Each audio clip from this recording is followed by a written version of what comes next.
Добро вечер, почитувани гледачи. Вие сте со уште едно ново издание на дебатниот магазин Клик Плюс на телевизија 21. Со мене Љубиша Цветковски. Веста што пред малку сите не израдува. Во Скопје падна светскиот шампион Данска. Македонија има нов почеток. 33-29 против светскиот шампион Данска. Честитки, браво македонска репрезентација. Се надевам дека честитки ќе упати вечерашниот гостин во Клик Плюс, председателот на државава Стево Пендаровски.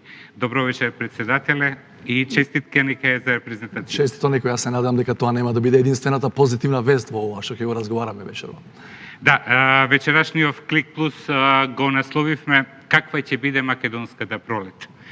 По се она што се случува во изминатиот период, се надевам дека пролета ќе донесе свежина, ќе донесе и убави работи.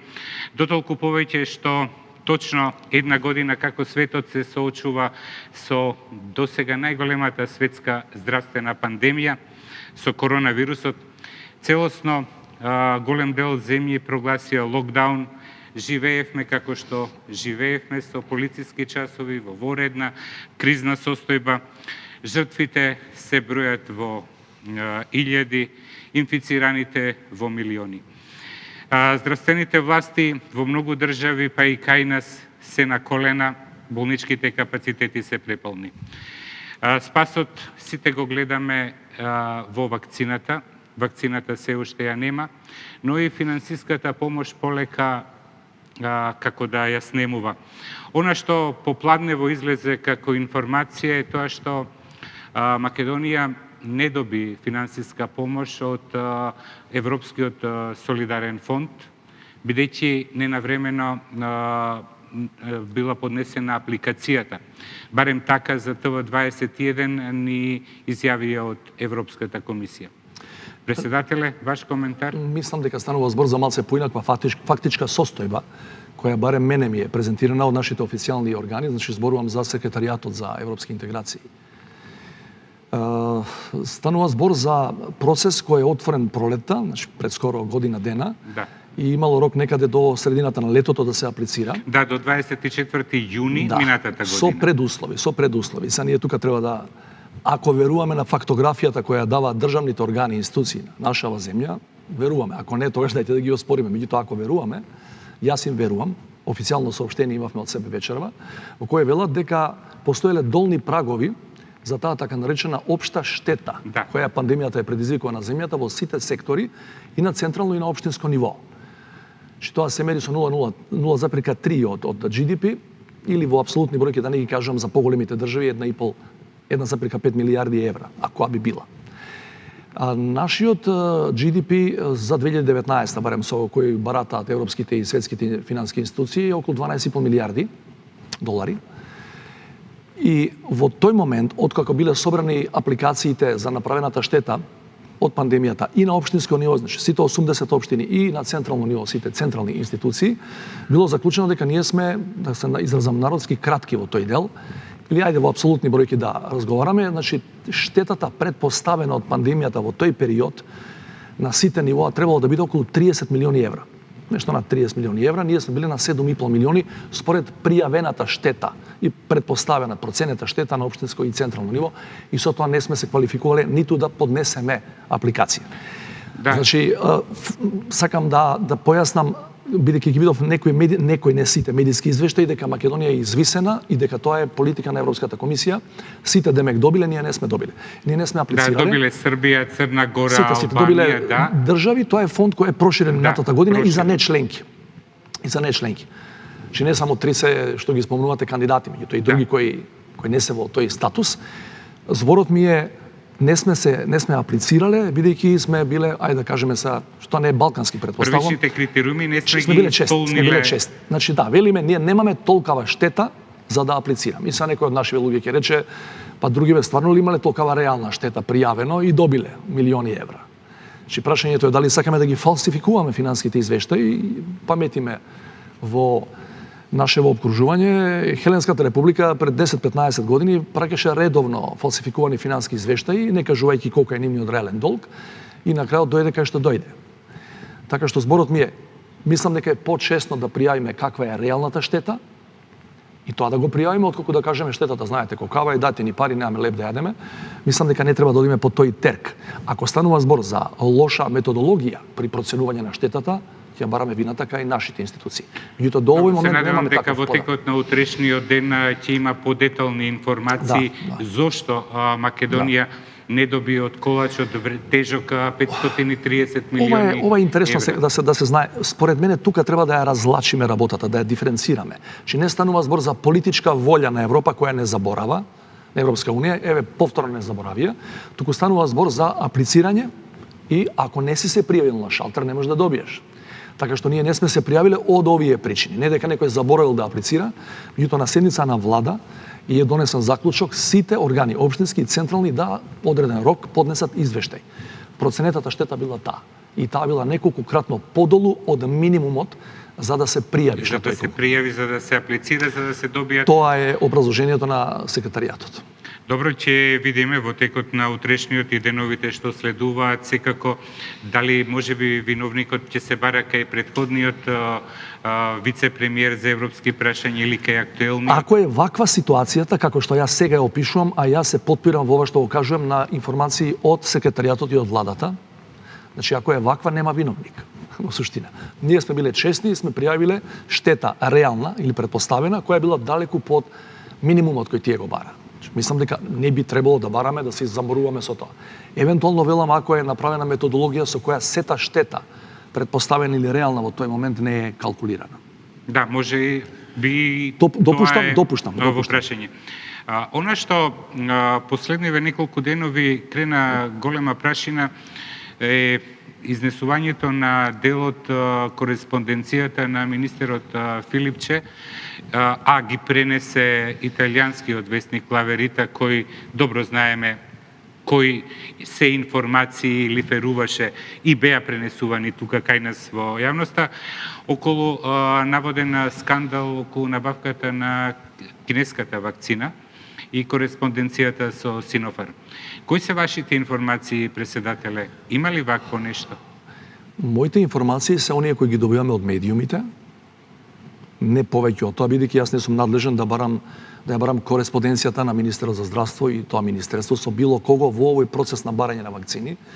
Мојата координација со премиерот, со надлежните министри и со министерот за здравство, но и со оние за европски прашања или за надворешни работи, кои имаат комуникација со надворешни субјекти или меѓународни субјекти во делот на тај да помогнеме да најдеме вакцини изминативе 2 до 3 месеци, се сведува само на тоа координација кој каде може и што као информација добил од некаде, зборам за странски држави, меѓутоа не и во делот на конкретната документација која е праќена и до кого е праќена. Значи се што знам од тоа што весникот го објавува и почувствував што прашање мала дилема околу кредибилноста на весникот, може сум грешка, меѓутоа не би одел кон тоа, че секој медиум или социјална мрежа која објавува нешто треба со должно внимание да го претресеме тоа прашање од сите агли. Да. Што не можеме да кажеме ти не си кредибилен и овие другите само ќе ги слушаме. Лаверита треба да се провери до крај и при тоа плюс од тоа што тие го објавуваат денеска во второто продолжение објавуваат и документи од таа кореспонденција со некои кинески компании, односно компании од Хонг Конг и со кинеските официјални институции, Министерство за надворешни работи. И плюс имам информација денеска од министерот за здравство кој кажува зошто тоа е направено, од кој им било предочено дека од кинеското МНР дека тоа не е патот по кој треба да се оди, тие се враќаат назад и го враќаат тој капар или како го нарекуваат од 200.000 евра, долари, колку беше да. Така што тоа е образложението. Меѓутоа, бидејќи јас знам дека е многу е сензитивна ситуацијата. Токму тоа ми беше Апсолутно. прашањето, бидејќи знаеме колкав е тежок патот за да се добијат вакцините и што тие значат во овој момент. Ако врши работа, ако можам да појаснам, иако мислам дека надлежните тоа го објаснуваат со месеци подобро од мене. Значи, имате 3 начини да дојдете до вакцини изминатиот период. Било која држава во светот, тоа се тие. Имате ковакс механизам, кој е глобален, и практично во позадина е Светската здравствена организација, која ги собира сите апликанти, да кажем, и тамо се пријавуваш и кажеш колку си подготвен за одредена дистрибуција која ќе дојде моментот за тоа. Понатаму Европската унија преку така наречениот солидарен фонд, ова е друг солидарен фонд само за медицинска опрема и за вакцини во последниве месеци, И третиот начин е билатерално. Значи, директно како држава да комуницираш со производителите или дистрибутерите, до сега најчесто со производителите на вакцини. Значи, директно со AstraZeneca, директно со Moderna и... и... нешто слично како со Спутник, со да, руската и можам да ви вакцина. кажам, ја не знам дали сум го споделил тоа со јавноста во некој мој претходен јавен настап. Можам да споделам со вас една кореспонденција која и јас и еден од надлежните министри имавме со една од најголемите компании.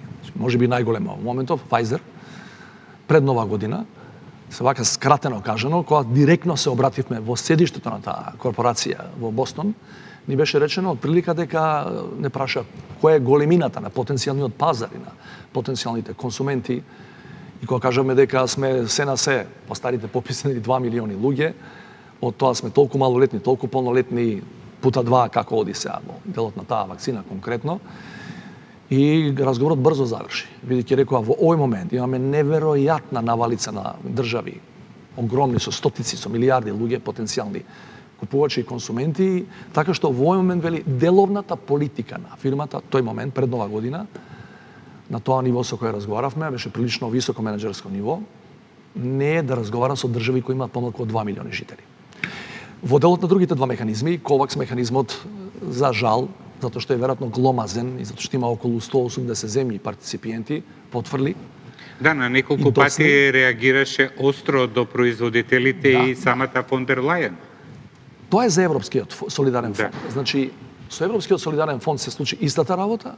Во овој момент, да не се свати оправдување за нашите власти, или за мене или за другите кои се директно надлежни, не постои европска држава во моментот. Ниту една членка на Европска унија, каде што граѓаните се доминантно задоволни од тоа како тече процесот на вакцинација.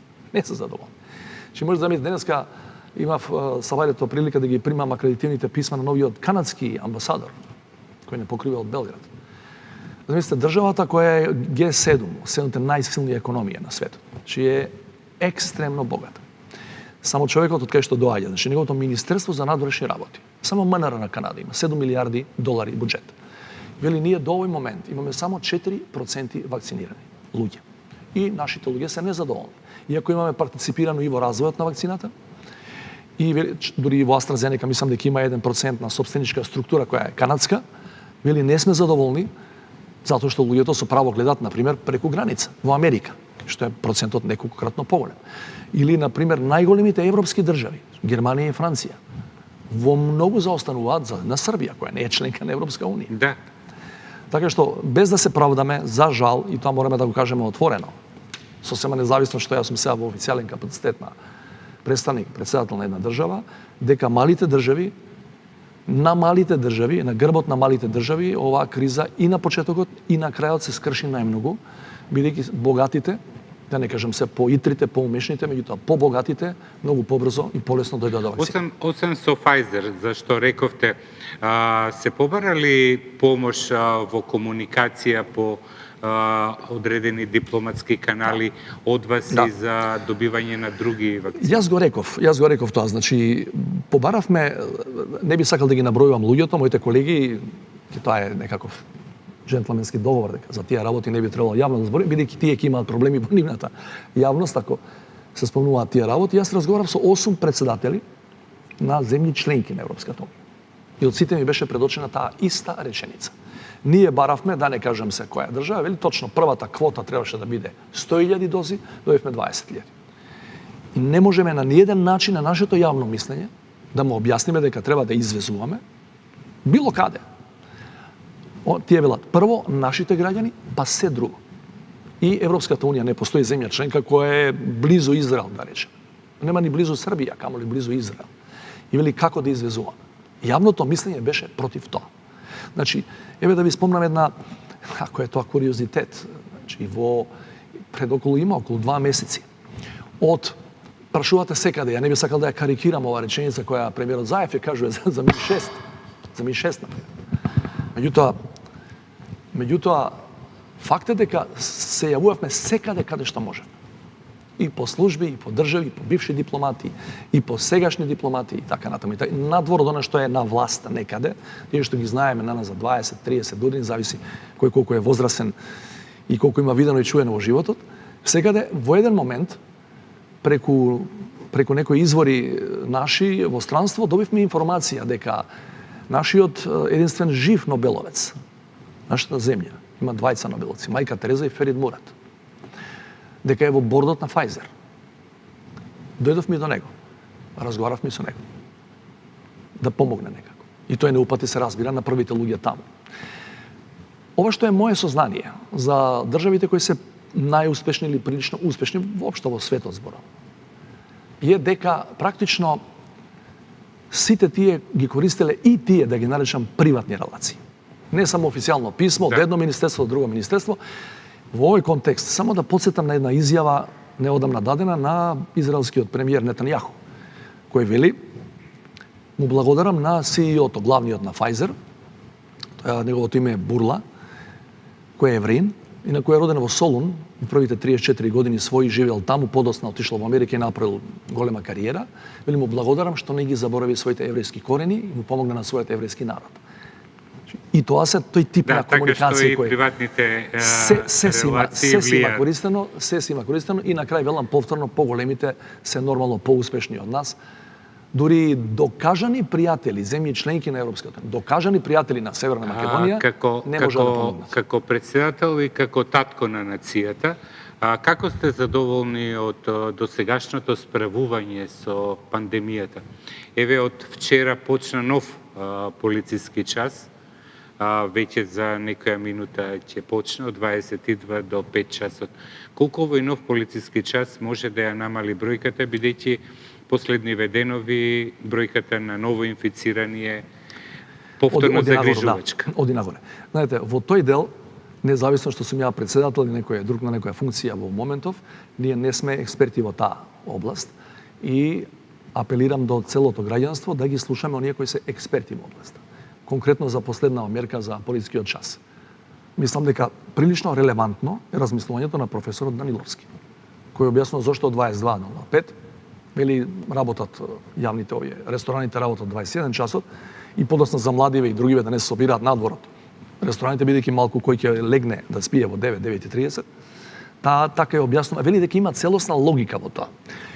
И ова што сакам да ви го кажам, бидејќи го знам, бидејќи еве година дена сме блиски до сите тие експерти кои се во Комисијата за заразни болести, од каде што владата ги црпи практично сите своји одлуки.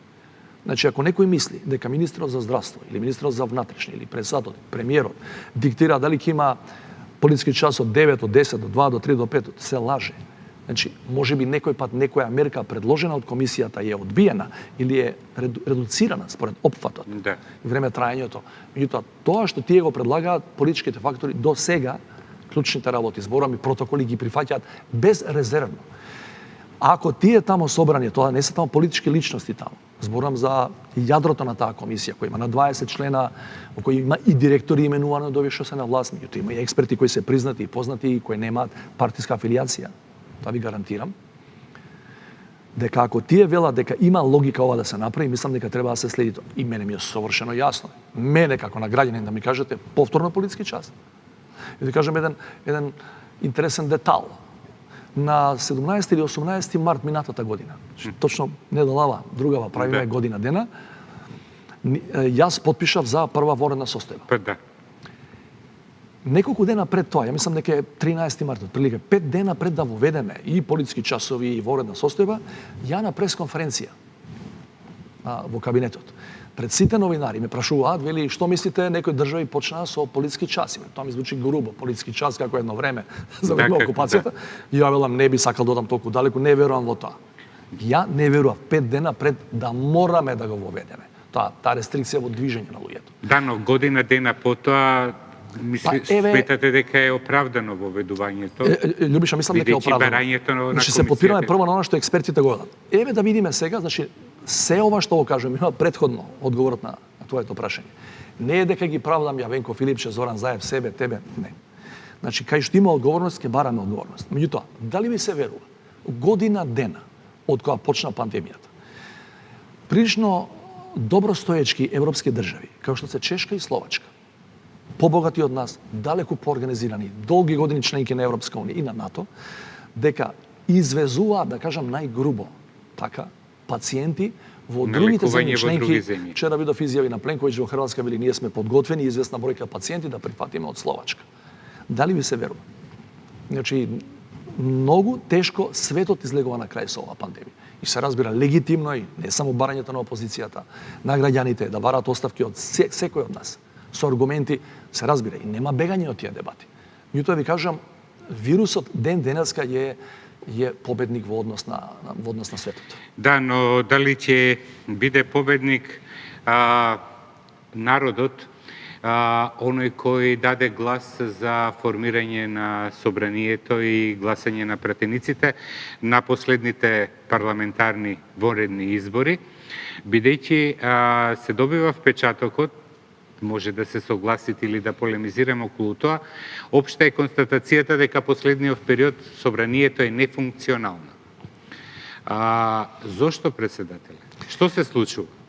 Еве денешната вест, која соопштуваат директно од кај спикерот на парламентот, од вчера или од завчера, тројца пратеници од мнозинството се позитивни. Пред месец или два, знаете дека беше одбиена иницијативата да може за тие што се позитивни, не за сите, да гласаат и да работат и онлайн. Гласат и онлайн. Тоа беше одбиено. Значи, во време на светска пандемија, каква светот не памети од почетокот на претходниот век, до денес немаше консензус, тоа само така се менува, деловникот така се менува, да се преди на таков тип на работа на пратениците.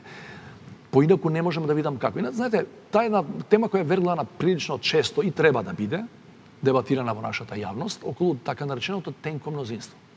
Само една паралела. 2016 јас бев еден од тие кој беше избран за пратеник. И ви кажам дека мнозинството на таа влада, која беше направена, после оние познати настани од 27 април, беше направена мај-јуни 2017, издржа 3 изгора години, до 15 јули сега, 3 години. Беше точно 62. И ги истера 3 години, мислам дека и да не беше изборот на 15 јули, да беше и подоцна, ќе го истераше и тој последниот дел, последната четвртина од својот мандат. Значи, не мислам дека мнозинството треба да биде 80 или 90 за да работиш комотно. Мислам дека пандемијата е главната причина зашто тоа се случува во овој временски период. Ако мнозинството парламентарно и од кога наредниве месеци предпоставуваме ќе се олабави ситуацијата со масовното вакцинирање и ако и тогаш не се способни со едно добро темпо да ги усвојуваат законските проекти кои самите како влада ги предлагаат, иначе јас се согласувам дека темпото е ужасно споро.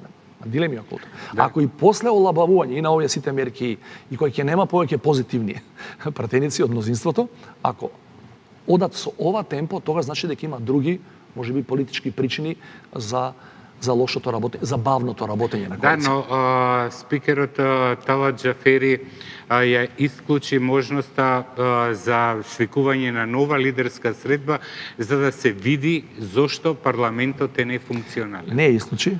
Не исклучи новата изјава, вели мислам дека не треба, ако сакаат нека повелат. Ова сакам да го предоčам на македонската јавност. Мислам дека и тоа не го гледаме. Предпоставам твоето следно прашање ќе биде зашто вие не свикате. Да. Да ме прашуваат. Ќе ви одговорам. Предпоставам дека и јавноста тоа го знае, тоа не се тајни средби. ВМРО, ДПМН и СДСМ имаат средби во изминатиот период по различни поводи. Например, изборниот модел, изборниот законник. И минатата година и до неодамна. Мислам дека премиерот Заев спомна дека и во однос на клиничкиот центар имале разговори. Тоа се еден вид, да ги наречам, мини лидерски средби.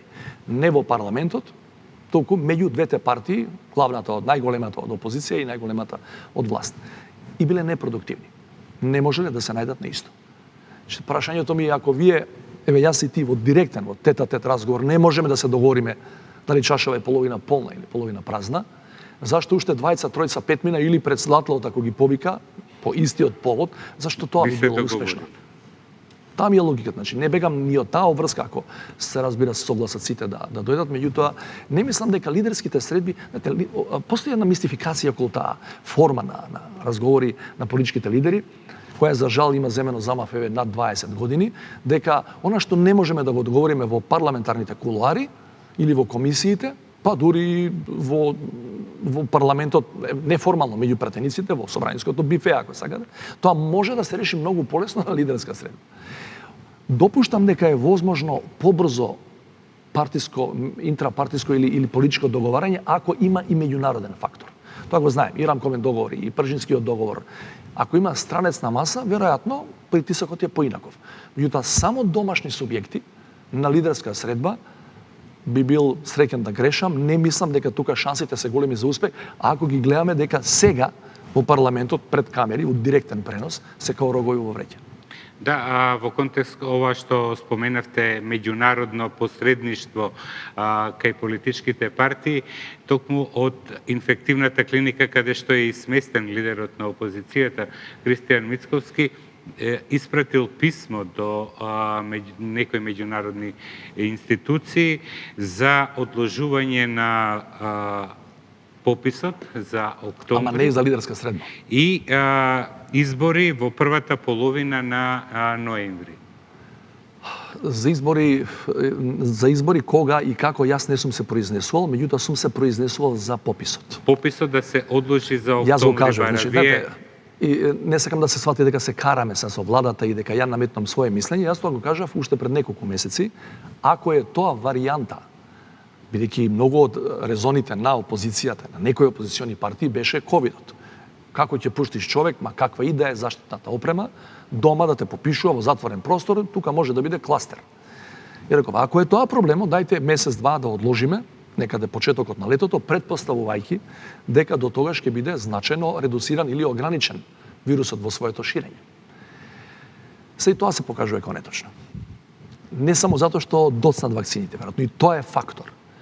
Меѓутоа, не знам колку ги следиме процесите во соседна Србија, која е европски шампион во ова вакцинирањето. Да, и меѓу првите во светот. Меѓутоа бројките за жал на заразени не се такви да кажеш дека ние, на пример Израел, низ устата на својот премиер прогласи победа. Значи, ние сме прва држава во светот која го победи вирусот COVID-19. Да, имунизација на стадо речи се направи. И на пример рестриктивните мерки кои ги прави српската држава последно време се многу слични на ова што го правиме ние. Многу слични, значи не се таму олабавени мерките, напротив. Да, инфицираните се над 5000 дневно во Србија. Но постои криза во собранието, особено кај и албанската опозиција и македонската.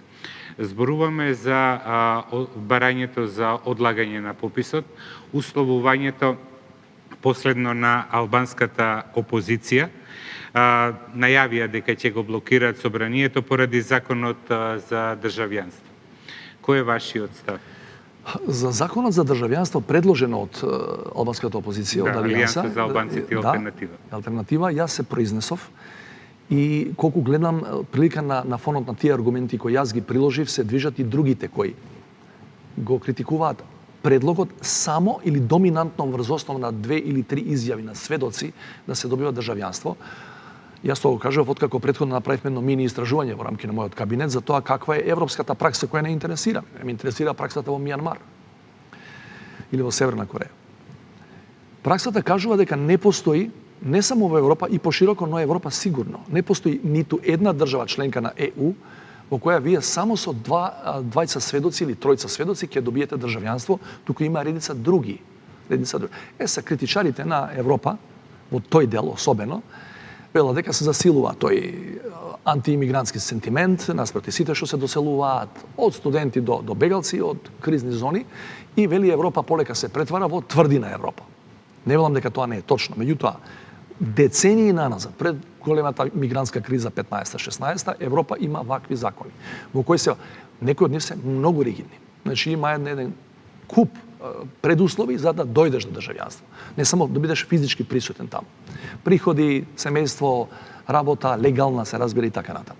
Значи, во тој дел јас мислам дека тоа не може не би требало да помине ако е така. Со тоа што јас на почетокот во едно мое јавно истапување реков, од кога јас ги предочив и уште неколкуми на други овие аргументи, дека само врз основа на тоа не може да се добива државјанство, и дека таа неправда која постои, можеме да шпекулираме околу бројката, меѓутоа постои бројка на наши граѓани тука кои нема државјанство, а се со години, со деценијето. се тука. Така е, еден да е, треба да го решиме проблемот, и тој не е странец, тој не е паднат од небо со падобран. Значи, ден-два после тој мој истап и настапи на некои други колеги Алијанса и Алтернатива рекоа дека има намера да го модификуваат тој предлог. Да не биде само тоа или доминантно тоа, туку да се да се заглави, да се стави во една рамка која е со и други предуслови внатре и е налик на европското законодавство у тој сегмент. Мислам дека, меѓутоа, што се случи? По моја проценка, бидејќи веднаш тоа пламна као прашање за кое почна жестока јавна дебата, од една, од друга страна може, не може, ние сега дојдовме во ситуација, ако добро ја разбирам, последната иницијатива на албанската опозиција, која вели ништо не може да помине во парламентот ако ова не помине. Ако ова не помине, да. Тоа е, морам да кажем, една иновација во работата на било кој светски парламент. Ја не знам дали воопшто можеме да го наречеме тоа масовен или колективен филибастеринг. Значи не сакаш да оспориш со одлоговлекување и со илјадници амандмани еден само проект законски или два, туку се. Туку се. И можеме да ви кажем, например, знаете и самите дека на дневен ред на собранието доаѓаат закони со кои се дава, например, се економска помош за стопански субјекти, за лица со посебни потреби, за ранливи категории. Дали баш се? Не сакам да верувам дека ја така сум разбрал и дека тоа е точно. Значи не можете да блокирате цела институција заради еден проект кој не ви е поминат. Да. Можете со филибастеринг да оспорувате нешто друго, 1, 2, 3 проекта. Ама јас се надам дека не сум разбрал добро. Дали очекувате, председателе, дека може некако да се надмине оваа ситуација? Ве прашувам дотолку повеќе што премиерот Заев пред одреден период излезе во јавноста со помалку изненадувачка изјава за можност за формирање на широка влада, и вклучително и опозицијата, но ВМРО ДПМН да не биде начело со Христијан Мицковски. Морам да ви кажам дека таа изјава и мене ми изненади, иако се сметам за некаков хроничар на нашите политички збиднувања, ве колку 30 на години веќе, како и сите ние која живееме ова долга и тешка транзиција. Меѓутоа, мислам дека во неговиот предлог, значи кој е out of box, значи тотално нестандарден предлог, не велам лош, меѓутоа нестандарден и мислам дека многумина затече. Дури оние кои го прифатија малкумина и оние кои го одбија многумина, у суштина не ја сватија длабочината на предлогот. Не зборам за мотивите на господинот Заев. Тие не ги знам. Неговите внатрешни мотиви зошто тоа го предложил. Не сте се виделе да разговарате или не сте се слушнале по идејата? Сме се чуле, најмногу се слушаме во врска со вакцините, кој каде може да помогне да се јави, меѓутоа не го прашува кои ти се мотивите. Знаете како, значи мотивите за некој предлог не мора и да ги кажеш. Зборот ми ова што го образлагаш, ова што јавно се слуша, што го кажуваш е една работа. А кои се внатрешните мотиви не ги знам, меѓутоа не сакам да шпекулирам. Меѓутоа постои во неговиот предлог еден елемент кој не сме го имале никогаш во целокупната политичка историја на оваа земја, од Прохопчински до денес. Па да не го кажам и тој систем пред 90-та година. Во еден момент тој вели, не вели само опозиционата партија да влезе во влада без нејзиниот сегашен лидер. Вели, ако ја не чинам и ја заминувам, таа работа не ја кажал никој. Ја мислам дека во поновата европска историја не ја кажал никој, не вели само што би било ултиматум, би било уцена и би било конечно политички безобразно. Да кажеш ти можеш да влезеш кај мене во влада, ама без тебе, без вашиот председател, кој само вие имате надлежност да го бирате или да го разрешите. Него вели ако и Заев не чини, и Заев ќе си оди. Зошто е крајно необично? Пред само 7-8 месеци тој човек беше на чело на коалицијата која ги доби изборите. Со 62, како што ги доби 2016 изборите. Значи ги доби изборите. 2 дена предходно... Вие му го дадовте мандатот, предходно разговаравте и со Мицковски, кој да го добиеме. Два пат со Мицковски разговарав од кога го дадов мандатот и тој да се поболи праша зашто го прекинавте комуникација. Значи прво ги добива изборите колку вчера. Нема истерано ни една година од 4-годишниот мандат. Второ, пред само 2-3 дена добива доверба со 62, доверба на владата. И веднаш потоа го дава овој предлог и вели не морам да бидам и ја. Мислам дека е тоа предлог вреден за размислување, ако вклучува реална политичка, искрена политичка дебата, колку да се чини дека тој збор искрена политичка дебата на Балканот не функционира баш најдобро. Значи не мислам дека треба да се отфрли, иако велам мотивите за тоа до крај не ми се јасни, а причината зашто би можело да имаме и таква голема коалиција или концентрациона влада, како ја нарекуваат најчесто, влада со таков состав во светот, има неколку. Меѓутоа, за жал, ние не сме навикнати да разговараме за најголемите проблеми на државата заеднички, или двопартиски, или трипартиски, бидејќи имаме хетерогена етничка структура. Идејата е отфрлена, јасно ми е. Мислам дека нема да заживее наредните не знам колку години, да не кажам децении, и таа штета можевме да влеземе во една коалиција слична на германската, не слична на Швајцарија, заев спомнуваме Швајцарија е сосема поинаков систем. Да, но на германската, која функционира 15 години без. Да, функционира и функционира добро, така што, а Германија не е несериозна држава, и тие две партии изминативе 70 години се главните ривали на политичката сцена и еве веќе може да работат заедно. Ние покажавме дека можеме да влеземе во концентрациона влада само ако не притиснат жестоко странците, на пример големата коалиција 2001 за промените на уставот или не знам пржинска влада да направиме. Ако не притиснат, тогаш можеме и туторот ако ни каже, учениците слушаат. Мислам дека треба ние со автономни сили да седнеме, да се погледнеме во очи, да кажеме за една, две, три точки, не мора да бидат тие кои заев ги наведе. Нели сметате, председателе, дека времето да не притиснат меѓународниот фактор или странците за да се договориме за нешто, дека е поминато? За жал не е. Моја искрена жал е што ние се уште по 30 годинава славиме 30 години независност. Да. Ние се уште за жал не сме на тоа ниво на политичка култура, да седнеме ние што сме тие што останавме во држава, не останавме многумина, воопшто, и да се договориме за 2-3 точки. И понатаму пак ќе се тепаме, пак ќе се караме. За жал, верувајте ми, значи, гледайте, да ви кажам еден конкретен пример. Лани летото за прв пат успеав да ги соберам. Моја грешка, предходно, октомври, предминатата година доаѓа. Прв пат успеав да ги соберам партиите на лидерска средба, само затоа што дојдоа, само затоа што тогаш во октомври тој го утврдивме датумот за априлски избори 2020 кои ги одложивме заради пандемијата. Значи за други теми или едниот вели не, или другиот вели не можеме да се најдеме на исто. Значи не можеме да седнеме да разговараме, а имаме крупни проблеми кои бараат двопартиска или трипартиска поддршка. Најголемата партија на власт СДСМ за 10 дена на 21 ќе има конгрес на кој ќе се бира лидер. За 26 мај закажан е, за 16 мај закажан централен одбор. Што очекувате? Мислам дека има за прв пат овој пат ќе биде несомнено е дека е добар значаен демократски исчекор, неспорно, и дека другите партии сите и најмалите треба тоа да го следат. Се бидејќи ме прашувате дали сум се чул, сум се видел со заев за едно или друго или трето, да ви кажам, ова е сосема надвор од мојата надлежност. Прво, ја не сум член на ниједна политичка партија, но да.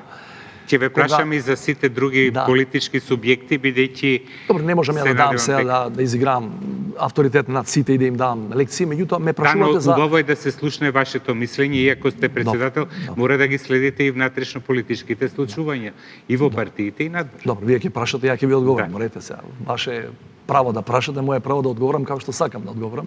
Иако во тој дел навистина не радо влегувам, затоа што мислам дека не е моја. Не е надлежност, него мислам дека не е моја работа да се мешам. Партиите се организации кои си имаат своји органи, процедури по кои работат и треба тие да ги носат тие одлуки. Меѓутоа, во оној период пред пар месеци кога заев ми кажа дека така ќе се гласа, а тоа ми е мене битно и тука можам да го коментирам само од тој аспект, битно е бидејќи тоа е демократски исчекор во демократизација на партиите како основни субјекти, да кажем, на политичкиот живот. И значи го пофалив, реков дека е тоа навистина одлична работа и му дав уште еден предлог. Не верувам дека тоа скоро ќе се случи, не заради тоа што тој не го сакам и тоа. Овие чекори се прилично надвор од стандардната политичка култура и однесување која ние ја негуваме за жал изминативе децении кај нас. Меѓутоа во таа насока мислам дека мора да размислуваме. Идат локални избори.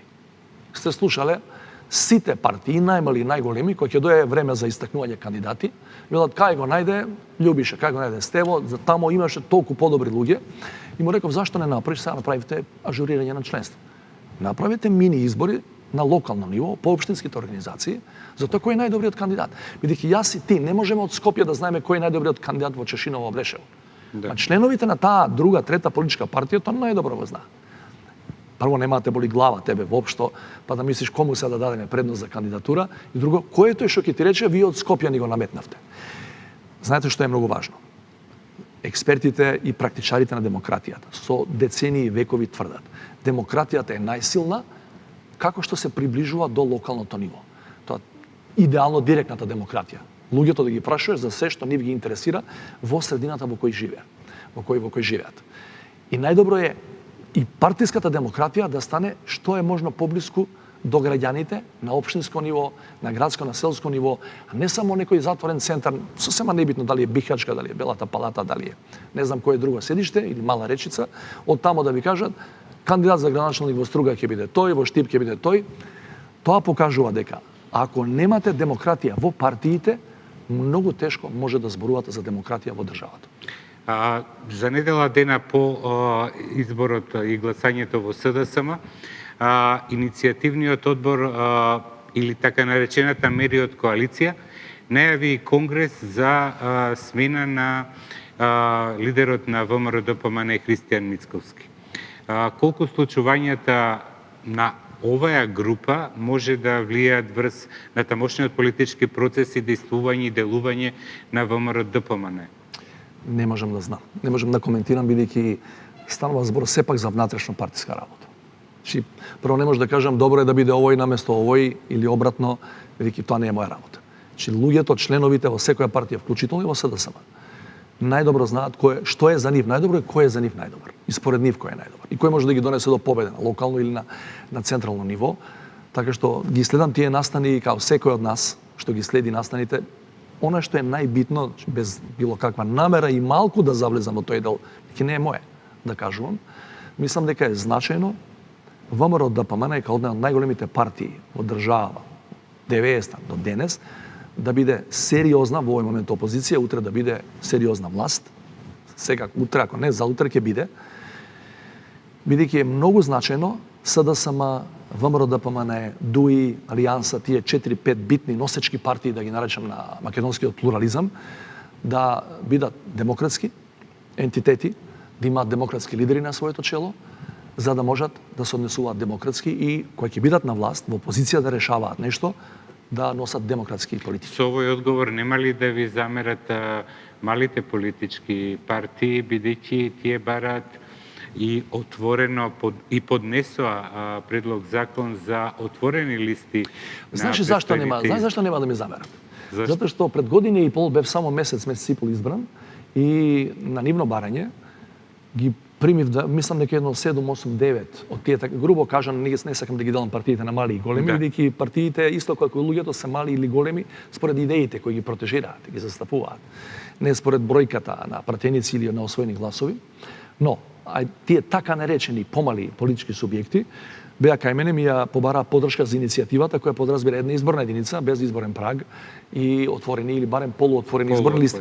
Ја им дадов поддршка, инаку и во кампањата за председател и години претходно како професор или како да наречам теоретичар, експерт за тие политички процеси, сметав дека е нужно да одиме кон почитување на волјата и на гласачите. Значи, ти си можеби гласач на една политичка партија целиот свој живот. Ама зошто распоредот да ти го одредува раководството во не знам кој партиски дом? Зошто ти да не кажеш, ти си го предложил овој за како прв, овој како втор, тоа ја мислам дека овој што е на 15-то место е подобар. Тогаш ние сите знаат дека партиите во нашава земја се центрирани врз лидерот. И од лидерот зависи се. Од лидерот зависи не само внатрешно партискиот живот. Од лидерот на партиите и најмалите во оваа смисла зависи и дали ќе коалицираш со други. Ако си лидер на овие поголеми 3-4 партии, од тебе зависи дали на некој од помалите партии, значи тоа е понижувачки крај, но меѓутоа таа е пракса, таа знаеме сите, дали ќе им дадеш сигурно или добитно место на листите. Мој предлог би бил, гледам дека сега драго ми е дека повторно се актуализира тоа прашање и мислам дека овој пат треба да финишира навистина со договор со двострана власт и опозиција, да се оди со отворени листи или со полуотворени, да се оди со една изборна единица и при тоа луѓето кои тоа не го знаат, во партиите мислам дека знаат, поготово помалите, тука постои една замка, ако е Македонија една изборна единица, не треба да се согласиме никако да биде прагот ставен на 3-4%, бидејќи повторно ќе ти треба 30-40.000 гласови за да добиеш еден пратеник. Треба да има така наречен природен праг, значи колку луѓе излегуваат, према тоа да се поделат пратеничките места. Еве за граѓаните на мала математика во тој дел, да не биде абстракција. Донтов модел, не Донтов модел, е сосема на кратко. Значи, ако е излезноста на некои избори 1.200.000, имаме 120 пратенички места, на располагање, тоа значи дека едно пратеничко место вреди 10.000. 10.000 Ако гласа. собереш 10.000 на територија на цела земја, имаш еден пратеник. Немој да поставаш плюс други прагови, бидејќи на тој начин практично кажуваш дека си за демократизација и за по-плурален или по-различен парламент со повеќе политички субјекти. Да, но само на хартија. Да. Така што инаку да знаете, ова не го зборувам на памет, пред година и пол имаше меѓупартиски разговори и во собрание, мислам дека и во рамки на диалогот Жан Моне, и некој од партиите, не сакам да кажам која, меѓутоа предлага праг од 3, 4 или 5%. Тоа е полесно ќе влезеш, ако имаш ти праг од 5% и една изборна единица, полесно ќе влезеш со сегашниве 6. Да, таа математика. Останавме должни, бидејќи сепак и гледачите ќе ги интересира, а би сакал да го слушам вашето размислување. Доскорешниот координатор на пратеничката група на ДУИ, Меджити, побара интерпелација од првиот вице-премиер Артан Груби. Меджити поднесе оставка од координатор. Како ги коментирате или како ги гледате? Не ги гледате состојбите и во најголемата албанска политичка Ова можам да ви кажам дека такви политички потези се можни во демократија, парламентарна демократија.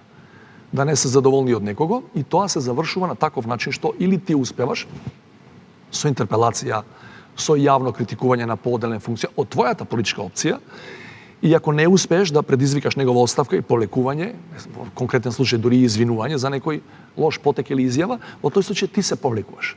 Значи, прво, не е невообичаено барањето на Изет Меджити за оставка, односно за интерпелација да. Во најава, и исто како што е по мене природен след на работите, ако тоа не се случи, да се повлече од координатор на пратеничката група. Тоа е по мене логична политичка разврска, барем за овој временски период, не ги знам внатрешните динамики и трендови, дали тоа ќе ескалира понатаму, меѓутоа во овој момент логично е. Јас не е чудно и во рамки на Запад постои тоа многу често. Ние сме во иста политичка партија, меѓутоа јас мислам дека ти лошо работиш и дека треба друг да биде на твое место. Не. И при тоа да не заборајме, господинот Изет Меджити во ниеден момент не рече дека ќе ја смени политичката страна и дека ќе биде опозиција на власта. Не вели дека ќе оди во политичка опозиција. Вели, јас можам да бидам опозиција внатре во партијата на одредени луѓе, меѓутоа ќе останам дел од владеачкото мнозинство од 62. Да, а што станува со најавите? Имаме најави за зголемување и од едните и од другите, за зголемување на тоа мнозинство. Беса вели дека веќе е разговарано со некои партии од албанската пратеници од албанската опозиција. Можно ли е прекројување на силите или зголемување или намалување на мнозинството? Предпоставам и теоретски и практично дека е можно. Можно, да. Не ги знам сите тие разговори, ако ги имат, сигурно не се водат пред камери на јавна сцена. Но морам да ви кажам дека ако прекројувањето на мнозинството или малцинството или сменувањето на бројките на една или на друга страна, ако се одвива со така наречено пазарење, да не бидам груб да кажам купување, тоа не би ме бендисувало. Знаете дека имаме многу обвиненија, не беа до сега судски низ процедура тие работи докажани, меѓутоа особено кога го менувавме уставот, имаше разни шпекулации од различни извори дека тие осумина од ВМРО ДПМН кои гласа за промена на уставот наводно биле убедени на специфичен начин да гласа за таа промена и да ја напуштат политиката на својата политичка партија. Че ако некој мисли на такви работи, ни на ниво на шпекулации не сакам да ги зборам, мислам дека не се добри ако на ниво на шпекулации велам, не е потврдено. Дека и тогаш се случувало, меѓутоа имаше муабети разни. Да. Такви прекројувања не би сакал да го намалуваат кредибилитетот на функцијата на секој од нас. Знаете, ако ја купам вас, грубо кажано, утре ти кога имаш повеќе пара ќе ме купиш мене и се губи базичната смисла на политиката. Смислата на политиката е ја ако имам подобра политичка идеја од тебе и заради тоа те добивам на избори, граѓаните за тоа ми даваат доверба. Не ми даваат сигурно доверба да го менувам дресот после 2 месеци зашто некој ме кеширал повеќе од тој првиот. Штом принципот на кеширање, купување, значи зборам многу начелно, без било какви докази дека такво се случувало нешто, штом тој принцип влезе во политиката, да знаете, тоа само може да се перпетуира. Може само да се рециклира. Почнеш ли ти со таков метод во политиката, следниот, немој да губиш време и да мислиш дека нема да го направи тоа, ќе го направи пута два. И тоа не е добар демократски тренд. Да, уште две прашања од делокругот на законодавната власт и собранието.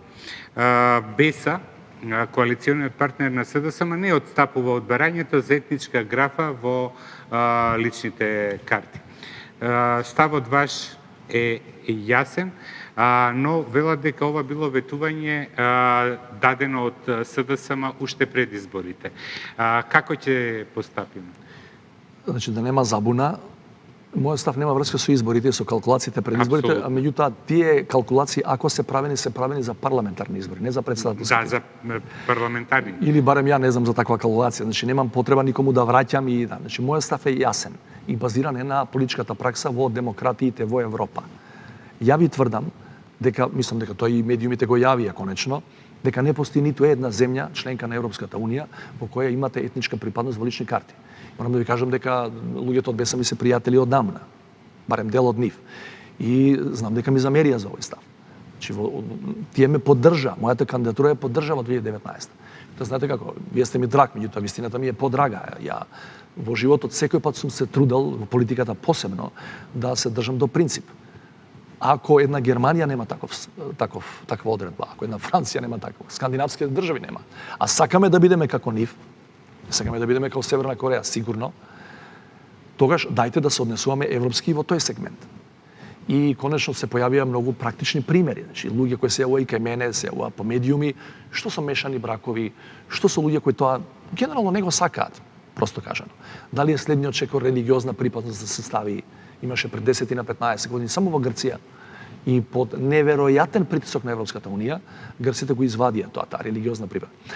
Замислете, Франција е по многу параметри супер демократија, од која треба многу мина да учат.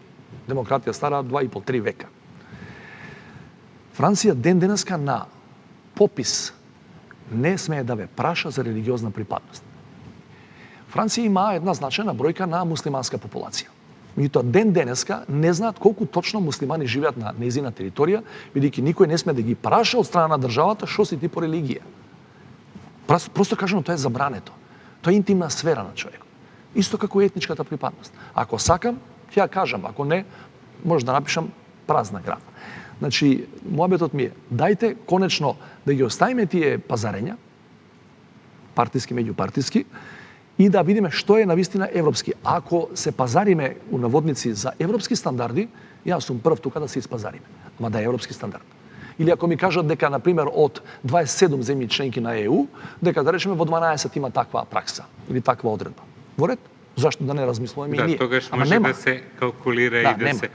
Во целата оваа ситуација, председателе, би сакал да го слушнам и вашето мислење за првиот меѓу еднаквите пратеници, господинот Талат Џафери, со оглед на фактот што еве вчера баш го прочитав податокот на почитуваната Куновска, поранешна пратеничка од СДСМ, која вели дека е еден од најкоректните и најдобрите председатели што ги имал законодавниот дом. Како тој се справува со целата оваа функционалност и нефункционалност на собранието за да го заокружиме законодавниот дом? Талат Џафери можете да го проценувате и од денешен аспект, меѓутоа од аспектот на изминатите 4 години кога ја вршеше истата функција. Некој би рекле и од време кога е пратеник, долги години е пратеник, наназад, можеби 2 децении. Мојата проценка, ако зборуваме се, ова е едно е да си прв меѓу еднаквите, друго е да си само пратеник. Јас сум бил само пратеник и се разбира, одговорноста е далеко помала. Друго е да го раководиш законодавниот дом во турбулентни времења. Само промената на уставот во сите 3 фази, замислете колкава вештина бараше и една специфична технологија на менаџирање. Мојот став е да бидам краток и јасен во тој дел дека господинот Џафери одлично ја врши својата работа. Бидејќи тоа сум имал прилика една година нешто бев пратеник и седев во први ред, значи на 2-3 метра да го гледам, тоа е неверојатно стресна професија. неверојатно стресна. Тоа што микрофоните на државна телевизија кои ги снимат тие на Собранискиот канал седници не фаќаат ништо, че ве фаќаат само кога зборувате вие на Собранискиот микрофон. Ова што се дофрла дали од новинари, дали од пратеници, колеги на 2-3-5 метра, воопшто не се слуша на микрофон. Ама вие го слушате ако говорите или ако водите седница. Кажам, малкумина во овој момент во држава се подготвени, има толку дебела кожа да тоа може да го издржат. Талат Џафери во тој дел е апсолутен шампион. Деновиве копав по веб страниците на бугарските општини и најдов интересни имиња. Вака го почна денеска постот вице-премиерот Каракачанов, кој објави на имиња и презимиња на некој се препозна и веднаш реагира, македонски политичари од опозицијата, кои имаат и бугарско државјанство. Ве прашувам ова, сигурно прочитавте и вие, ве прашувам ова, бидејќи Бугарија е земјата која не блокираше за да добиеме датум кон Европската Унија и како ќе го надминеме овој спор. Се формира и мешовита комисија, но ајде да почнеме поред, ја отвараме темата Македонија и Бугарија. Ако би допуштиш, тоа не е критика за дел од медиумите, меѓутоа мислам дека на тој господин му се дава диспропорционално многу повеќе простор компарирано споредено со неговата политичка релевантност и во Бугарија, не само пошироко, че практично секоја негова изјава се пренесува тука као ударна вест на многу медиуми. Ја не мислам дека неговото политичко портфолио и неговата политичка стратегија или идеали и принципи дека заслужуваат толкова внимание. Ако не се лажам, пред да влезам во вашето студио, видов негов демант, еден козерски стил, дека не мислам на тие луѓе, него ете имињата биле слични. Ете, во политиката секој пат има политички забавувачи. Не би се бојал со нив. Ја би се бојал со овие кои се сериозни на бугарска страна, тргнувајќи од председателот Радев, премиерот Бојко Борисов, кои што се актуелни, кои имаат една јасна политичка профилација и во однос на така нареченото македонско прашање, колку нам и да не ни се допаѓа. Дано реагиравте и на изјавата на председателот Радев, каде што кажа сериозни обвинувања. Значи, јас со Радев имав пред неколку месеци долг телефонски разговор на истата тема и можам да ви кажам, значи тој не попушти ни за милиметар од ни едно од своите барања, се разбира, сакам да кажем за себе, се подразбира. Меѓутоа, неговите аргументи ги образлагаше без политички фолклор, како што прави доточниот господин, што го спомнавме пред малку. Значи, прилично сериозно образлагаш, и ја мислам дека тие аргументи не држат, тоа му го кажав.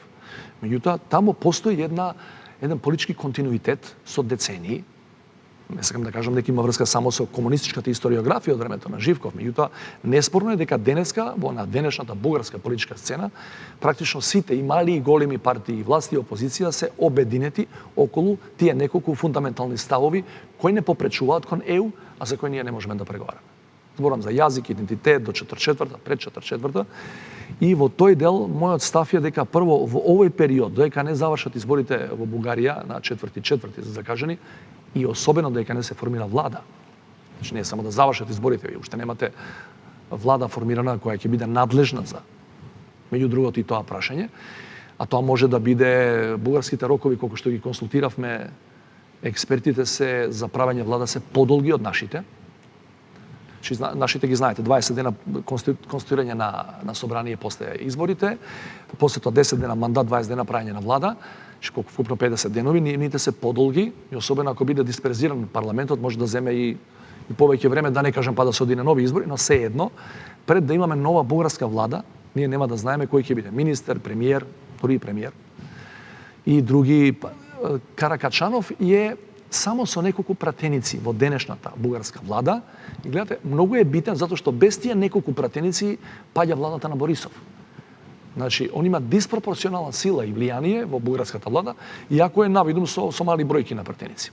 Таква е констелацијата. Без него не сте у влада, не сте владеете. Иако и официјални информации од Софија велат дека над 80-90 илјади македонски државјани имаат бугарски паштоши, само 328 официјално 328 граѓани од Македонија кои имаат и бугарско државјанство се пријавиле за гласање на овие избори. Таа бројка ќе видиме до крај колку мислам дека бидејќи рокот за пријавување бил завршен. Заклучена. Ја мислам дека слична бројка дури може би помала. се пријавуваат и на претходните избори, бидејќи државјаните имаат право да гласат и во ДКП-ата на дотичната држава. Не ме чуди таа бројка, да не се лажеме. Значи, знаеме дека овој, дали се 60, 80, 100 и кусур илјади државјани, граѓани наши кои имаат и бугарско државјанство, дека малкумина кои живее во Бугарија и дека тој бран почна по влегувањето на Бугарија во Европската унија. Сосема прагматични причини, независно што вие пишувате во тој формулар. Да не навлегувам во тие шпекулации. Не ме чуди таа бројка и не верувам дека и однапред, не верувам дека бројката на бугари попишани на следниот попис дека ќе биде баш 110-120 илјади како што тие очекуваат, дека баш сите што имаат бугарско државјанство, а живеат тука кај нас, дека ќе се попишат како бугари, не дека имаат страв да го направат тоа, меѓутоа бројката на бугари минатиот попис мислам дека беше 2-3,5 илјади, тој стариот попис што го правевме 2002, а имате огромна бројка на државјанства дадени. Тука тоа не кореспондира. Не би се загрижил ја околу бројката на државјанства, бидејќи ми е отприлика јасно зашто луѓето ги бараат и ги земаат со право. Не велам дека не се во право. Да. Председателе, што може да очекуваме? Прво од формираната историска мешовита комисија, второ по изборите од Софија, бидејќи одлучувањето за добивање датум во Европската унија е јасно. Да. Консензус од сите земји членки. Дали може би треба да се вклучи некој меѓународен експерт, како што го имавме на времето посредникот Метју Нимец? Јас го кажувам тоа месеци и месеци назад, бидејќи тврдам дека две балкански држави, два балкански народа, ако почнат да се расправаат за историја, како што работава и до тамо дојдена се. За жал, на инсистирање на другата страна, ние не зборуваме за 21 век, зборуваме за 19 век. Значи, балканските народи кои ќе их ставите на иста маса, не во кафеа, на парламент, било каде, на стадион, на плоштад, да зборуваат за историја, тие нема, самите ако се, во таа просторија нема да најдат решение. Затоа ја заговарам, прво во комисијата на ниво на стручни консултанти, кои ќе им помагаат во делот на методологијата, мислам дека треба да се вклучат луѓе за кои ќе се договориме, кои се, но да бидат меѓународно признаени експерти по историја. За овој регион и за тие историски периоди за кои разговараме. Досегашната работа на комисијата, во еден значаен дел и неработеност, замрзната ситуација, не ми дава за право да бидам оптимист и да помислам дека во исти состав, со истите луѓе, дека тие не можат на последните средби не може за точки и запирки да се договорат. Еден збор во записникот не може да го договорат од познати политички причини. А како ги коментирате изјавите на поранешниот премиер Љупчо Георгиевски за односите и историските случувања? Бидејќи Јас можам да имаше контакти со видни личности во Бугарија. Имаше контакти, првиот пат отиде со знаење на владата, че не отиде соло. Знаете, Љупчо Георгиевски и секогаш бил нестандарден политичар. За било кое прашање бил нестандарден, бил на запад ги викаат out of box. Што во политиката е за мене добра особина, меѓутоа во однос на тоа какви се шансите да победите на избори со таква особина, тоа е лошо. Значи, нестандардните политичари ретко добиваат избори и ретко се одржуваат долги години на власт. Веројатно затоа Георгиевски беше само 4 години премиер. Меѓутоа, тврдам дека од неговите 5 точки кои се предложени, некои, например, некои не се спорни, например, околу употребата на краткото и долгото име. Значи, првата точка е да дадеме, тоа се нарекува еднострана изјава, на една од двете страни, дека името само Северна Македонија, како што стои без република, не подразбира територијални претензии. Да. Меѓутоа, бидејќи Љупчо Георгиевски има историјат на контроверзни изјави, барем за поголемиот дел од популацијата, зборам 30 години наназад, мислам дека за неговиот предлог воопшто не се отвори дебата. Мојот впечаток е дека, знаете што е дебата? Колку точки има кај Љупчо Георгиевски? 5. Ајде да видиме. Првото, катастрофа. Второто, окей, може да разговараме. Третото, добро, лошо. Не. А Љупчо Георгиевски и на крај новинарите или на почеток го прашуваат задолжително, ма вие имате бугарско државјанство и зашто настапувате како адвокат на Бугарија? Ние не сме учени и со луѓето кои имаат радикално спротивни ставови од нас да разговараме, да дебатираме. Ние не сме учени на културна дебата. Чи кажи му на Љупчо Георгиевски, викни го, тој повика на дуел, излезе исто човек од неговата политичка партија. Не беше таа целта. Викни го на дуел, речи му овде со аргументи, не си во право. Јас сум имал неколку контакти изминатава година со господинот Георгиевски.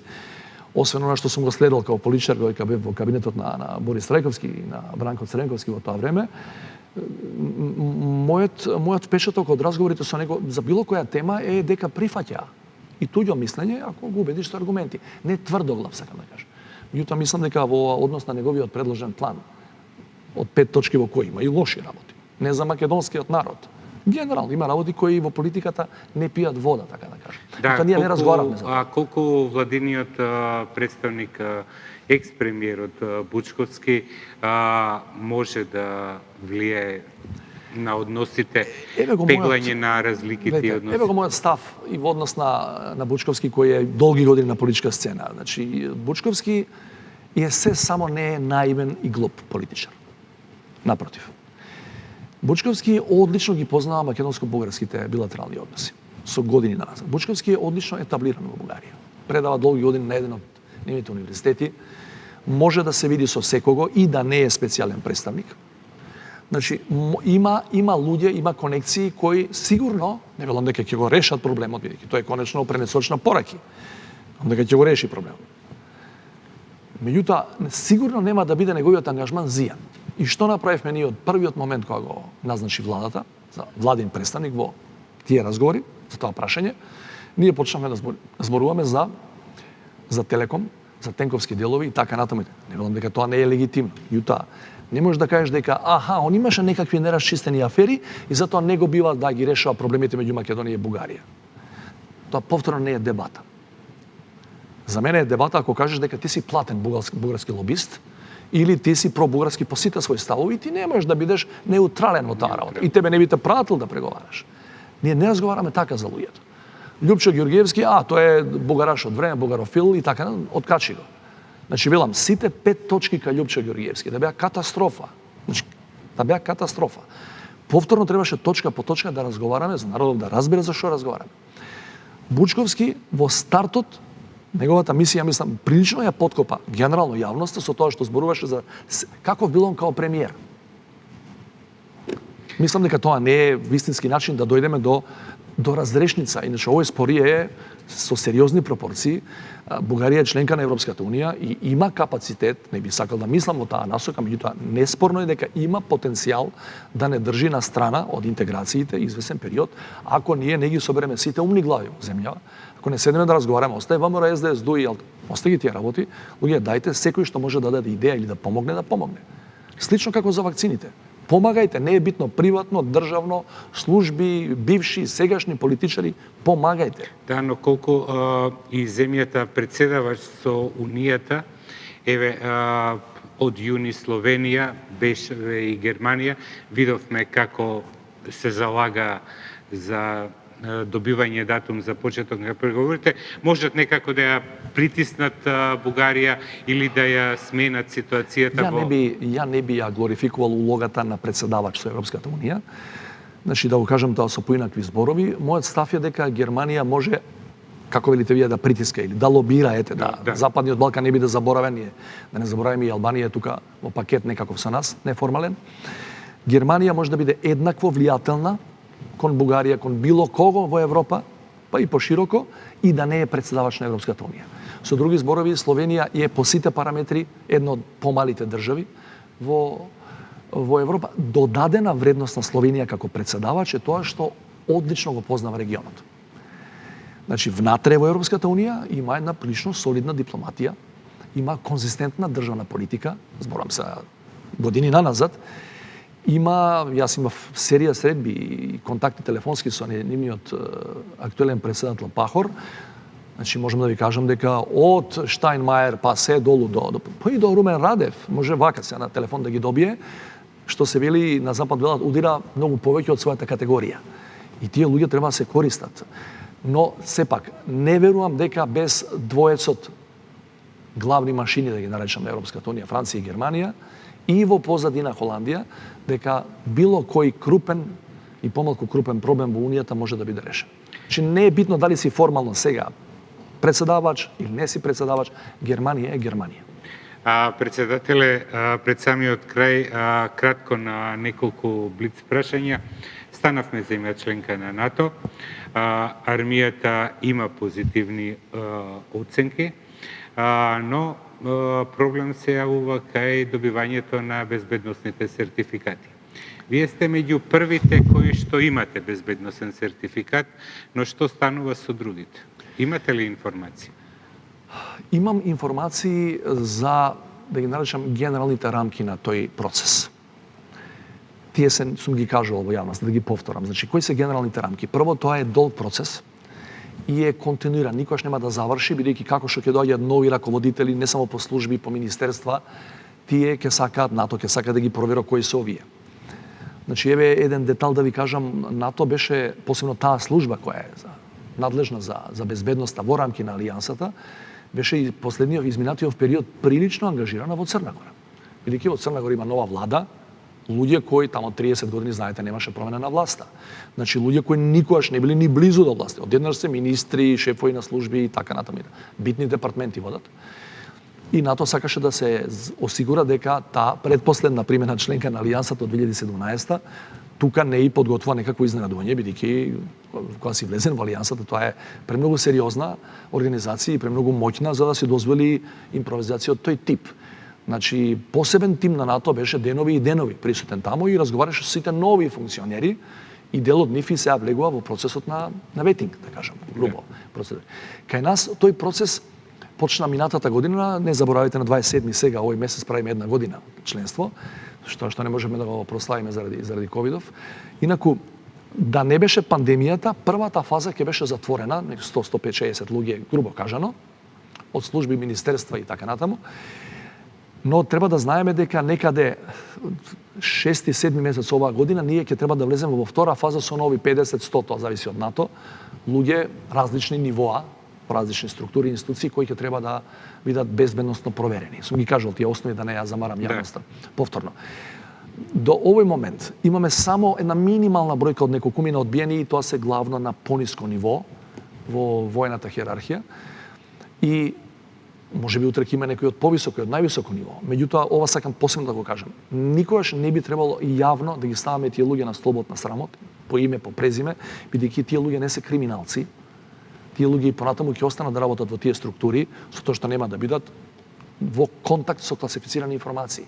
Значи, не смееме да ги означуваме као, не знам како, луѓе кои не се вредни да работат за државата. Тие ќе останат и понатаму тамо, меѓутоа тоа е процедурата која влегувате во таа најмоќна војно-политичка алијанса на светот. А што станува со пополнување на клучните места за амбасадори? Еве, последно имаше информација за професорот Фрчковски, но од една страна неговото мислење, од друга страна изјавите од надлежните. Не би сакал да зборам за имиња. За имиња не можам да зборувам.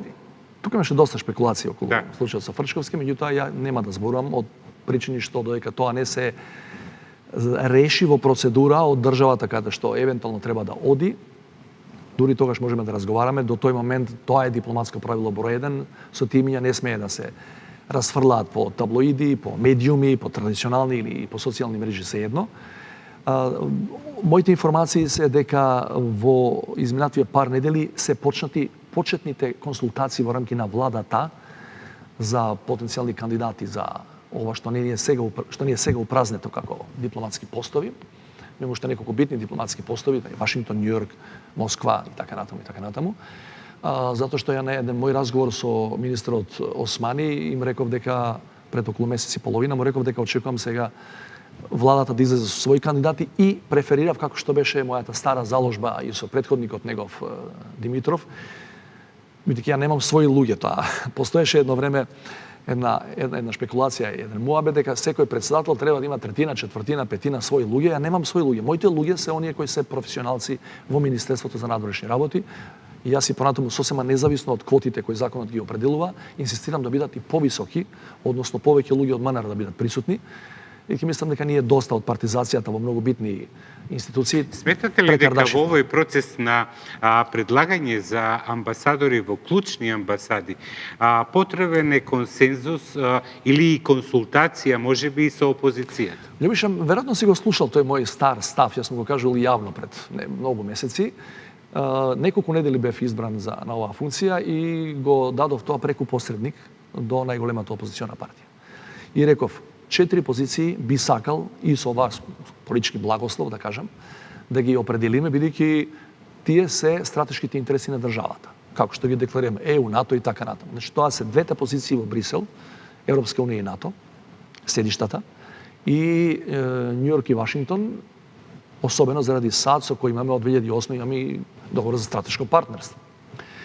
Тоа беше одбиено од некои мотиви кои само тие ги разбираат. Океј, почитувам. Што ви останува? Да ги оставиме празни, да не ги пополнуваме, не можеме да се дозволиме. И евен пред месец и половина и покрај пандемијата и со пандемијата на грб го пративме господинот Талевски во седиштето на НАТО. Кој е, ја не велам дека тоа ќе биде лош амбасадор, не би потпишал ако мислам дека ќе биде лош амбасадор, се разбира, и јас стојам за неговиот избор, иако беше првичен предлог на владата, меѓутоа се опозицијата вели, пуштате вели партиски членови на СДСМ или не знам порано што бил секретар за меѓународна соработка и така натаму. Меѓутоа, извини, ако ја те нудам и ти не контрибуираш, што се, ќе седиме, тоа е слично како приказната за мандатот на Заев. Зашто му го дае мандатот на Заев, а ја не преговарам со никого меѓу време. А 10 дена имам задавање на мандат. Да. Председателе, и за крај би сакал да ве прашам искрено и отворено, дали добивте информација што се случи со бегството, имаше ли бегство со екс-првиот човек на УБК Сашо Мијалков? Само информациите од официјалните органи, значи зборам за Министерство за внатрешни работи и јавно обвинителство, ова се друго се шпекулации или вербално пренесени информации, според тоа што тие служби и институции го тврдат, тој не побегнал од државата. Значи тој не ја поминал државната граница. Тоа е оно што го знам на ниво на официјална информација. Сето друго е допрва вајде треба да се прецизира околу деталите, ако тоа е така, каде бил, кој му помогнал да биде и таму кај што бил. Зборам за оној вакуум додека беше одсутен. Да. Задоволни сте ли од владењето на правото? Не. Може ли, каде го гледате проблемот? Во една реченица, бидејќи навистина муабетот ни тргна. Ни тргна, меѓутоа за оваа тема, ако мислиш со оваа тема да ја затвориш емисијата, нема да ја затвориш, бидејќи не може во една реченица. Да. Значи, еве една реченица. Имавме шарена револуција, имавме СЈО. Не, јас тоа го кажувам, значи јас бев носител прва изборна единица и јас борев секој дневно и во кампања и пред и после тоа дека нема правда, нема мир и така натаму, знаете. Па со месеци марширавме по улици. Тоа беше главниот слоган на таа шарена револуција. И за жал ние тие луѓе, тие шарени револуционери пред се, граѓани кои немаат чиста партиска афилијација, ние ги разочаравме. Ја не бегам од тоа. Мотивите се многу бројни. И тоа секој од нас треба да ја земе одговорноста и да каже луѓе, се погледаме во очи. Не испорачавме право. Не испорачавме. Ова што можам да го кажам за да ја завршиме во пристојно време емисијата, инсистирам, разговарав и со господинот Маричич, министрот за правда, и со другите битни, разговарав со Љупчо Николовски, одговорниот вице-премиер за антикорупција, така натаму. Им реков, значи, имаат, продуцираат методологија за прочистување, стратегија за борба против. Све е тоа добро. Али ние имаме изминативе 30 години на суперинфлација од документи. Нам ни треба практична имплементација на тие документи. Ја тврдам со години устава ми падна од зборење. Ние не сме на оваа дереđа и вклучително во однос на владење на правото, затоа што немаме добри закони. Нашите закони се прилагодени со европското законодавство. Па препишани се, што да се лажеме, знаеме дека се препишани уште од на време. Да. И се ние нам треба некој прибед да ни дојде да ни каже кај ни е проблем. Ние го знаеме, законот го има, ма законот важи едно за тебе, друго за мене, а за некого ич не важи. Тоа е нашиот проблем. Председателе, ќе завршиме тука, но пред да ви се заблагодарам, за утре закажавте Совет за безбедност. Што е... Па јас го дадов во точката на дневен ред, нема луѓето кои ќе чујат Совет за безбедност вели некоја опасност доаѓа. Не, ова е да ја наречам рутинска точка. Ќе зборуваме за стратешките набавки на армијата, меѓутоа во наредните 5 до 10 години. НАТО тоа го бара од нас.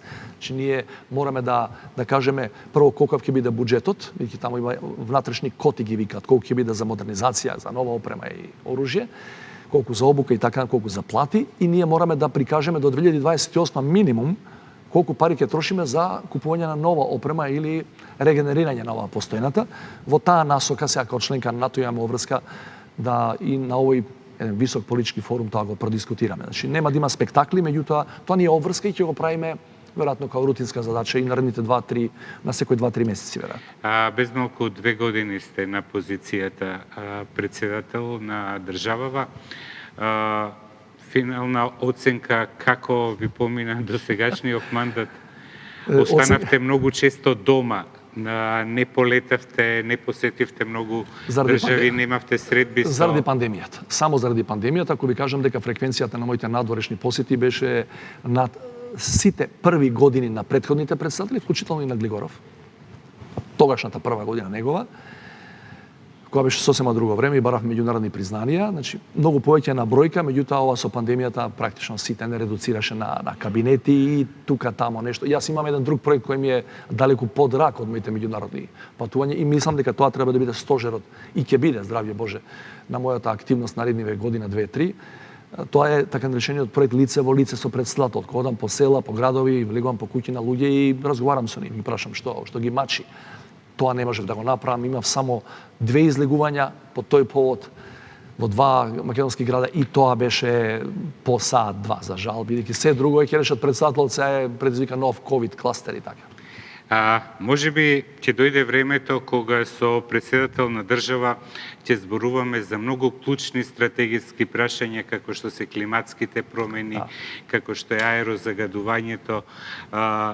Се надевам дека и такво време ќе дојде во Македонија со овие дневно-политички теми кои од ден на ден се повеќе се зголемуваат. Ви кажам да завршиме, ако сакате со тоа, знам дека многу ви земав од времето. Минатата година дојде новиот кај мене со акредитивните писма, новиот амбасадор на Финска. Исто од Белград не покрива.